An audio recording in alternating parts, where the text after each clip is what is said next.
Isang nakakabahalang insidente ang naganap sa isang kalsada sa Metro Manila, kung saan isang bus rider ang pinatulog ng isang Fortuner driver matapos magkaaberya sa kalsada.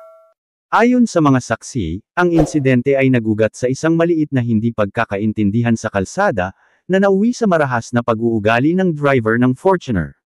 Ang insidente ay nangyari nang magkaaberya ang bus at ang Fortuner sa isang abalang kalsada. Base sa mga saksi, nagsimula ang tensyon nang mag-overtake ang Fortuner at muntik nang magdulot ng aksidente. Ang driver ng bus ay nag-react at tinangkang pigilan ang Fortuner.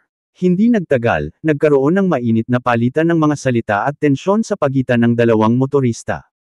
Ayon sa mga ulat, naghanap ng pagkakataon ang driver ng Fortuner upang makipag-away at sa huli, sinadyang pinatulog ang isang pasahero ng bus gamit ang kanyang sasakyan.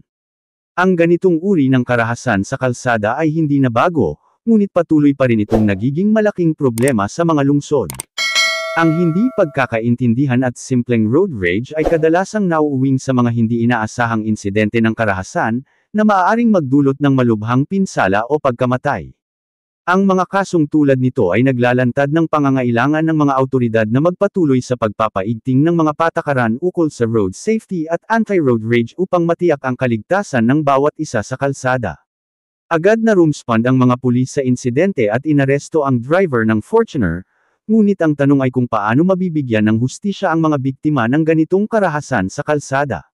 Maraming mga pasahero at motorista ang humihiling ng mas mahigpit na mga hakbang upang matiyak na hindi na mauulit ang mga ganitong insidente.